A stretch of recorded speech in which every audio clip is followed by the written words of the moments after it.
స్వచ్ఛత అంటే నందిని. నందిని పాలు మరియు పెరుగు. నమస్తే రమ్మగారు. నమస్తే జయ.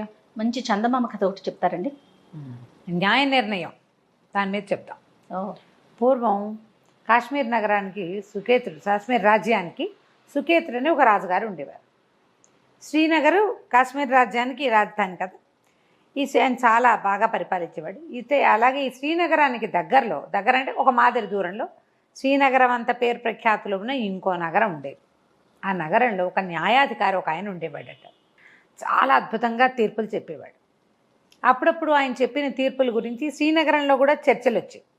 శ్రీనగర్లో కూడా చర్చించుకునేవాడు.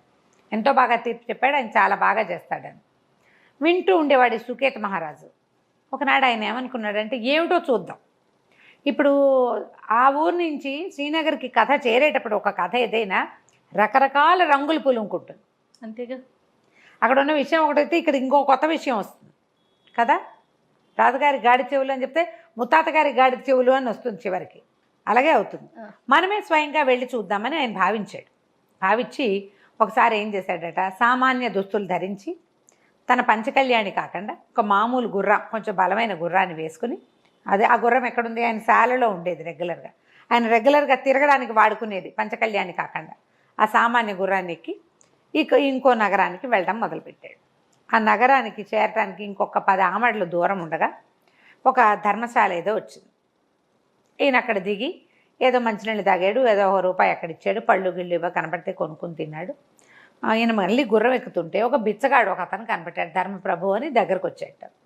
ఈయన ఒక పావలా తీసి వాడి చేతిలో పెట్టబోతే అతను అన్నాడు, బాబా అది కాదండి, శ్రీనగరం వెళ్ళాలి, నది అడుక్కునేవాడిని కానీ నేను కాస్త ఏదో ఎవరి ధర్మం మీద అయినా బతికేవాడినే కానీ వెళ్ళడానికేమో ఏ బండి దొరకలేదండి, మరి వానొచ్చేలాగా ఉంది, మీ గుర్రం ఎక్కించుకుని నన్ను దింపుతారా కాస్త అన్నాడు. గుర్రం చక్కగా బలమైంది, ఇద్దరిని ఈజీగా మోసేస్తుంది. ఈయనేమనుకున్నాడు, సామాన్యమైన బట్టల్లోనో అందుకని అడిగాడు, ఎక్కించుకుందాంలే అని అతన్ని కూడా తనతో పాటు ఎక్కించుకున్నాడు. ఇద్దరు కలిసి శ్రీనగరం లోపలికి చేరాక లోపలికి కూడళ్ళ దాకా వచ్చి, దిగవయ్యా బాబు అన్నాడు. ముందు నువ్వు దిగు అన్నాడు బిచ్చగాడు. అనేసరికి ఈయనేమనుకున్నాడు, ఓహో వీడు దిగలేడు, నేను దిగి ఇతన్ని దింపాలి అని చెప్పి తను దిగాక ఇప్పుడు దిగన్నాడు. ఏమిటి దిగేది, నువ్వు దిగావుగా ఇంక నువ్వు వెళ్ళిపో అన్నాడు బిచ్చగాడు.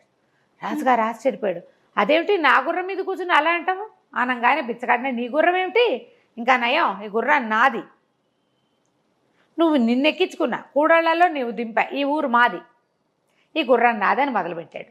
ఈయన ఆశ్చర్యపోయాడు, ఊరిని ఇంత దొంగల దారేమిట్రా నాయన, నువ్వు బిచ్చగాడివి, పద న్యాయాధికారి దగ్గరికి అన్నాడు. అనేసరికి బిచ్చగాడు అన్నాడు, నాకేమన్నా భయం అనుకున్నావా, పిడిరాయల్లే ఉన్నావు, నీకు గుర్రమై ఉందని ఎవరు నమ్ముతారు, నేనంటే కాళ్ళు లేనివాడిని, ఒక కాళ్ళు లేదు నాకు, కుంటి బిచ్చగాడిని నేను, కుంటివాడిని, అందుకని నేను గుర్రం మీద తిరుగుతా, నువ్వు నాకు పిడిరాయల్లే ఉన్నావు, 2 కాళ్ళతో నడుస్తావు, నీ గుర్రం అంటే ఎట్లా నమ్ముతారు, ససేమిరా అన్నాడు. అనేసరికి రాజు ఏమనుకున్నాడు, ఓహో ఎలాగో మనం న్యాయాధికారిని చూడబోదామనుకున్నాం, ఇదే పుచ్చుకెళ్దాం ఎట్లా చెప్తాడోనని ఈ గుర్రాన్ని వెంబడి పెట్టుకుని న్యాయశాలకి వెళ్ళారు. ఓకే. ఈయన కూడా ఎక్కాడు, ఇద్దరు కలిసి అక్కడ దాకా పోయాక సరే ఈయన లోపలికి వెళ్ళాడు. న్యాయం కోసం వచ్చామని చెప్పారు. బిచ్చగాడు ఇంకా గుర్రం మీదే కూర్చున్నాడు, ఈయన మాత్రం గుర్రం దిగాడు. లోపలికి తీసుకెళ్ళారు. న్యాయాధికారి ఎవరినైనా ఏమిటంటే, అయ్యా మాది శ్రీనగరం అండి, నేను ఇక్కడ పని మీద వచ్చాను, ఒక వ్యక్తిని కలుద్దామని వచ్చే దారిలో ధర్మశాల దగ్గర ఆగాను, అక్కడ ఇతను ఈ కాలు లేని మా కాలుకి చేతి కింద చెక్క కాలు పెట్టుకున్న ఒక అతను నన్ను సహాయం అడిగితే ఎక్కించుకున్నాను బాబు, కూడల దగ్గర దింపుతుంటే ఈ గుర్రాన్ని నాదని మొదలుపెట్టాడు, తీసుకొచ్చాను అన్నాడు. ఏమయ్యా ఇన్ని సంగతి ఏమిటని ఆయన అడిగాడు న్యాయాధిపతి. ఇది బుచ్చగాడు అన్నాడు, కుంటి బిచ్చగాడు, కాదండి బాబు, నాకు అసలు కాళ్ళు లేదు, ఒక కాలేమో పూర్తిగా లేదు, మోకాలు దాకా లేదు, 2వ కాలు పాదం దాకా లేదు, నేను కర్రలతోటే నడుస్తానండి, మరి తిరగలేక నేను గుర్రం కొనుక్కున్నాను, నా శక్తి అంతా ధారపోసి, ఈ గుర్రాన్ని నాదండి, ఆ రోడ్డు మీద ధర్మశాల దగ్గర ఉండి ఊళ్ళోకి వెళ్ళాలంటుంటే బళ్ళు ఎందుకని పోనీలేమని నేను ఎక్కించుకుంటే ఇట్లా అంటున్నాడండి అన్నాడు. ఆయన ఇద్దరికేసి పరకాయించి చూసి ఓ పని చేయండి, గుర్రాన్ని ఈరోజు మా దగ్గర అట్టి పెట్టండి, రేపొద్దున చెప్తా వెళ్ళిపోండి మీ ఇద్దరు అన్నాడు. అదే సమయానికి ఇంకో ఇద్దరు వచ్చారు. ఒక ఆవిడ మూగావిడని తీసుకుని ఇద్దరు, ఒక కరణం గారు ఒక రైతు. ఆ మూగావిడ తమ భార్య అంటే తమ భార్యని కొట్టుకుంటున్నారు వాళ్ళిద్దరు. ఆమెమో చెప్పలేదు. ఆమె ఏం చెప్పలేదు కదా భర్త ఎవరు అంటే. ఆవిడకి బాగా మాటలు కూడా అర్థం కావు. సరే ఈయన ఏమన్నాడు, ఆ భార్యని ఇక్కడ అట్టుపెట్టి మీ ఇద్దరు బొండి రేపు పొద్దున్న రండి అన్నాడు. అక్కడి నుంచి ఇంకో ఇద్దరు వచ్చారు. ఒకడేమో నూనెగా అనుకోవాడు, వాడు ఒళ్ళంతా అక్కడక్కడ నూనె మరకలు, చేతుల నిండా నూనె జిడ్డు, నూనె మరకలు, వాడు నూనె వాసన వస్తూ. ఇంకొకడు కటికవాడు, అంటే అతను మాంసం కొట్టువాడు అనమాట. అతని చేతిలో ఇంత డబ్బులుంటే ఏమని చెప్తున్నారు, బాబు నేను నూనె కొనుక్కోవటానికి వచ్చానండి, జేబులో చిల్లర ఎంచుతుంటే ఆ డబ్బులన్నీ నావేనంటున్నాడండి నూనె కొట్టువాడు అని కటికవాడు చెప్పాడు. నూనెవాడు అంటాడు, కాదండి ఈ కటికాయన నా దగ్గరికి వచ్చాడు, ఒక మొహరుకి అంటే బంగారు నాణ్యానికి చిల్లర ఇస్తానంటే నూనె తీసుకుంటానన్నాడు, నేను చిల్లర లెక్కిస్తున్నాను, చిల్లర లెక్కిస్తే మొత్తం చిల్లర నా దగ్గర నుంచి లాగేసుకున్నాడు, తందేనన్నాడు, మొహరు ఇవ్వలేదు, చిల్లర తందేనంటున్నాడండి అన్నాడు. అనేసరికల్లా ఇహ సరే ఈయనేమన్నాడు, చిల్లరంతా అక్కడ పెట్టండి, మీ ఇద్దరు వెళ్ళి రేపు పొద్దున్న రండి అన్నాడు. మర్నాడు రాజుగారు వెళ్ళిపోయాడు, కటికవాడు నూనెవాడు వెళ్ళిపోయారు, మన కరణం గారు రైతు కూడా వెళ్ళిపోయారు. మర్నాడు పొద్దున వచ్చేసరికల్లా సరే నేను ఏం చేశాడు, కరణం గారిని మొదట పిలిచాడు, మీ ఆవిడ మీరు తీసుకుపోండి అని చెప్పి ఆ రైతుకి 50 కొరడా దెబ్బలు కొట్టండి రా వీణ్ణి అని రైతుకి 50 కొరడా దెబ్బలు విధించాడు. ఓకే. రాజుగారు చూస్తున్నాడు, కరణం గారి భార్య ఆవిడ మూగావిడ ఉంది కదా, భర్తను చూడగానే కొంగు కప్పుకుని ఆయన వెనకాల పడి వెళ్ళిపోయి. అక్కడి నుంచి ఈ నూనె కాసులు, నూనెవాడు కటికవాడు, మొత్తం కాసులు చిల్లర నాణ్యాలన్నీ కటికవాడివి, నూనెవాడికి 50 కొరడా దెబ్బలు విధించారు. నువ్వు మోసం చేయడానికి చూసావు, వ్యాపారాల్లో మోసాలు చేయడానికి కుదరదు, ఇంకొకసారి కనుక మళ్ళీ నువ్వు ఇలాంటి అభియోగంతో వచ్చావంటే నీ వ్యాపారపు లైసెన్స్ క్యాన్సిల్ చేస్తామని వాడిని బెదిరించారు. అక్కడి నుంచి రాజుగారిని వెంట తీసుకుని వెళ్ళి, బాబు మీ గుర్రాన్ని గుర్తుపట్టండి, వీళ్ళిద్దరిని తీసుకెళ్ళాడు. రాజుగారిని బిచ్చగాడిని తీసుకెళ్ళి గుర్రం దగ్గరికి తీసుకెళ్ళి ఉంచోబెట్టారు. ఇక్కడ ఒక 20 గుర్రాలు ఉన్నాయి, ఈ శాలలో మీ గుర్రాన్ని గుర్తుపట్టండి అన్నాడు. రాజుగారు గుర్తుపట్టాడు, కుంటివాడు గుర్తుపట్టాడు. అరే ఆ గుర్రాన్ని తిండ్రా అన్నాడు. అనేసరిగా గుర్రం వచ్చింది, గుర్రాన్ని పిలిపించిన తర్వాత ఆయన కళ్ళని చేతిలో పెట్టి రాజుగారికి అప్పచెప్పేశాడు, మీ గుర్రాన్ని మీరు తీసుకెళ్ళండి అని చెప్పి, ఒరే వీడిని చెరసాల్లో పడేయండి రా అన్నాడు. వాడు లబో దిబోమని కుంటి పిచ్చగాడు ఏడ్చుకుంటూ పోయాడు. ఈయన అడిగాడు, బాబు ఎలా కనిపెట్టారు మీరు? ఇవన్నీ కూడా 3 కేసులు చూశాను నేను. ఇప్పుడు నా గుర్రం నాదే, న్యాయంగా జరిగింది, నాకు ఇచ్చిన తీర్పు న్యాయమైన తీర్పు, నా గుర్రం నాదే, కానీ ఎలా గుర్తుపట్టారు మీరు అని. నేను గుర్తుపట్టాను నా గుర్రాన్ని, కుంటివాడు కూడా గుర్తుపట్టాడు కదా. కుంటివాడు వాడు 1 గంట ప్రయాణం చేశాడు, 2 గంటలు ఆ గుర్రపు తాలూకు రూపరేఖలన్నీ చూస్తూ ఉన్నాడు.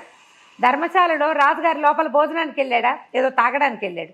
వీడు బయట కూర్చుని గుర్రం తాలూకు చెవులు ముక్కు మూతి అన్నీ పరీక్ష చేసి 100 గుర్రాల్లో కూడా దాన్ని గుర్తుపట్టేంత పరిజ్ఞానాన్ని సంపాదించేసుకున్నాడు. 1 గంట 2 గంటల ప్రయాణం చేశాడు, వాడు గుర్తుపడతాడు న్యాచురల్. అంటే ఆయన పక్కపక్క అన్నవాడు, మీరు గుర్తుపట్టడం కాదండి, మీ గుర్రం మిమ్మల్ని గుర్తుపట్టింది. గుర్రము కొత్త వాడిని చూస్తే ఏమీ ఎక్స్ప్రెషన్ ఇవ్వదు, చూస్తూ ఉంటుంది. వీడెవడో నాకెందుకు అని 100 మందిని చూస్తుంది, అది ఎవరిని చూసినా ఎక్స్ప్రెషన్స్ ఇవ్వదు. గుర్రం ఓనర్ని చూస్తే ఎక్స్ప్రెషన్ ఇస్తుంది, అది కళ్ళార్పి చెవులే దిక్కపడుస్తుంది. దానికేసే చూస్తే మనకు అర్థమవుతుంది.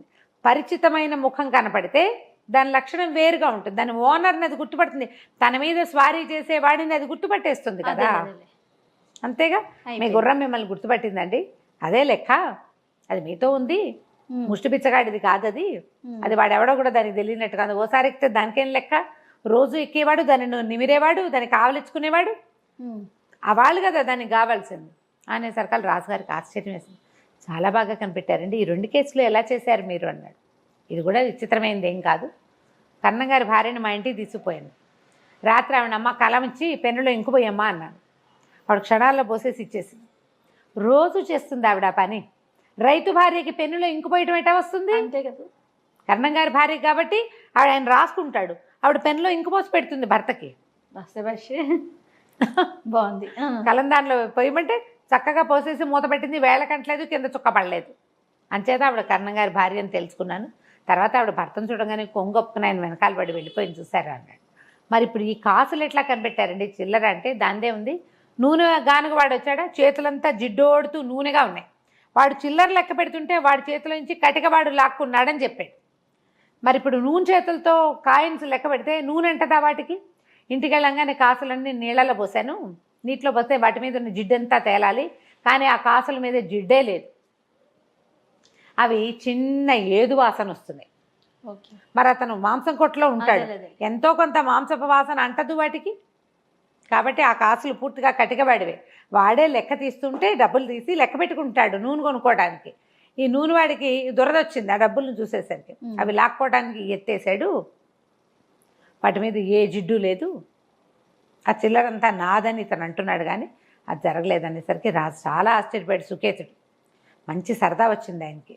థ్యాంక్స్ చెప్పి తన గుర్రాన్ని తీసుకుని శ్రీనగరానికి వెళ్ళిపోయి ఓ 10 రోజుల తర్వాత చక్కగా రాజలాంఛనాలతోటి ఈ నగరానికి ఈ న్యాయాధికారిని పిలిపించుకుని తన దగ్గరే శాశ్వతంగా అట్టపెట్టుకున్నాడు. ఎందుకంటే అతను పొరపాటు పడ్డు, తప్పులు చేయకుండా ఉండడానికి మ్యాక్సిమం ప్రయత్నం చేస్తాడు. న్యాయమైన ఐడియాలు తెలివితోటి చేస్తాడు. ఎంత తెలివిగా ఉన్నాయి చూడు, 3 విషయాలు కూడాను. ఇలాంటి తెలివిగల నిర్ణయాలు చేసేవాళ్ళు పాతకాలపు న్యాయాధికారులు. సాక్ష్యాల మీదే ఆధారపడకుండా తమ గుర్రాన్ని వాడేవాళ్ళు అనమాట. కథ కంచికి మనం ఇంటికి. సూపర్. నమస్తే రమ్య. నమస్తే.